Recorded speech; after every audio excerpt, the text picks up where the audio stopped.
This is the official post-event press conference for EFC 64, live from Sibaya Casino and Entertainment Kingdom, Durban.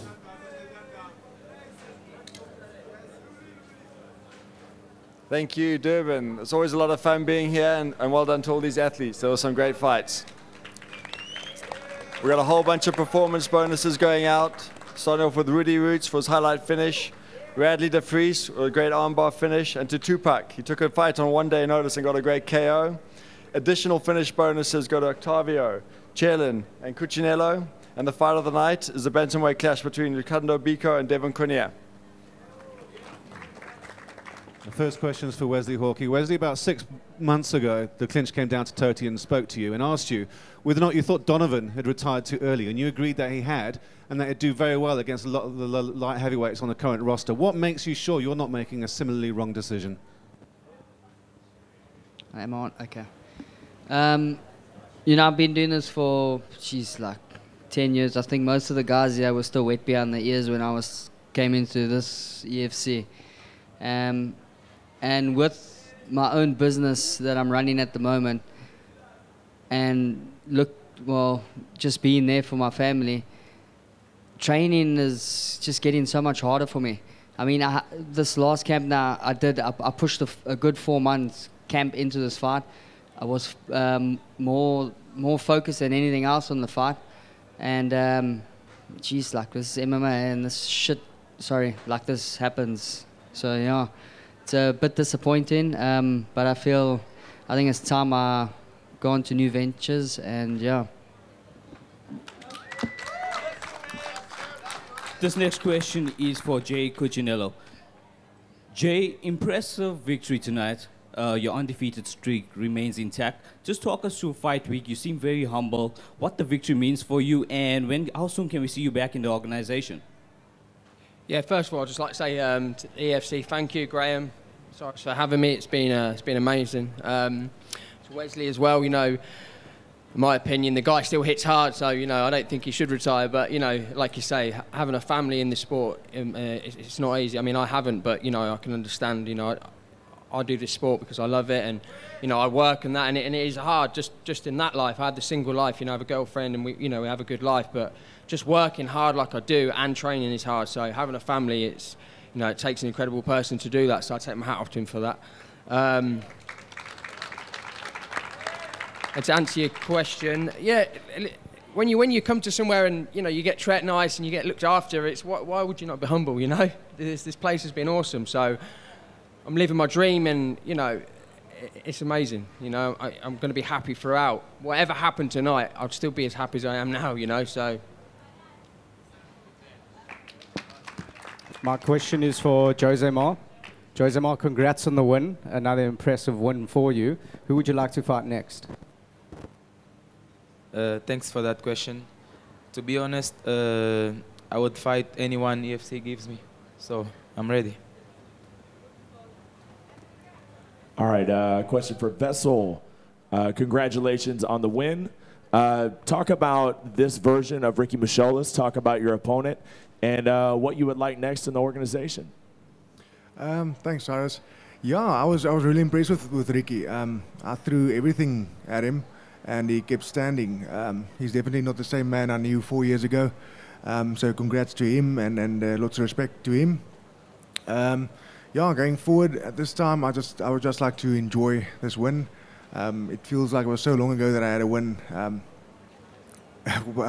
After your first loss, it's kind of tough, so I'm just enjoying the win. And yeah, we'll see what Cairo and Graham has in store for me next. My question's for Rob. Rob, you were very confident leading up to this fight. Tell us what happened tonight and how you're feeling at the moment. Thank you so much. Unfortunately, yeah, I think I was confident because I really pushed a lot. I took the fight in like 7 weeks notice, and I told myself I'll try to put in hours every single day. I did so, and that's where my confidence came. But then tonight, it turned out that he was the best man and I lost, and I really accept that. And congratulations to him. This question's for Ricky. Ricky, you had a point deducted for holding on to the fence. Were you surprised the referee didn't give you a warning? And did it take a bit of confidence out of you? You seemed to change after that point deduction. I believe that's the answer. It's not a question, but it's the answer. Everyone saw the fight. First of all, I thank you. I say congrats to Wes for the win. And the second thing is, I was so surprised to be deducted the point without giving a warning. I was so surprised to be deducted the point without giving a warning. And the second thing is, my opponent, yes, he won the fight. He was the best man of the night. And but everyone watched the fight. You can see. I don't want to show everyone in the back of my head and everything, whatever. When in a brief fight briefing, Mr. Graham came there and he told us everything about the point, deduct all the stuff, whatever. Vest was keep putting his hands out. They didn't deduct his point. He just won him. I grabbed the cage. The guy deducted my point without even a warning. But it is what it is, you know. I congratulate my opponent, and let's see what's coming up. Question for Tyson. You looked, in the lead up to this fight, far more focused than previously. Where to from here? Look, I've got a lot of stuff going on in my personal life. I've got a baby on the way, so thanks. Thanks. So that's, at the moment, that's my main focus. That's my first priority. As always, I'm not going to shy away from the training. I'm still going to keep training. I'm always in the gym, staying focused. So yeah, we'll just see what happens. This next question is for Yusuf Hassan. Yusuf, we know you're the guy of a few words, but I just want to get in your mind tonight. Can you talk us through, unlucky on the result, but what's going through your head and how soon can we see you back? Yeah, you know, I enjoy fighting, whether I win or lose. So, yeah, maybe in this year, if I can get a fight, you know, I'll fight again. My question is for Aniset. Aniset, congrats on the win. When Saxon put on the triangle, were you close to tapping at any point? Yeah, thank you for the question. Yeah, the triangle was in. It was very in. But I know because he came with the disrespected, with overweight, and then the triangle was in. But our game plan was, because they say it's 1 minute monster. And I felt that was guessed. It's where I said, oh, let me survive, and I'll see what is going on. And then after that, he doesn't have power. He doesn't have power. Really, I'm telling you, he's just heavy, but doesn't have power.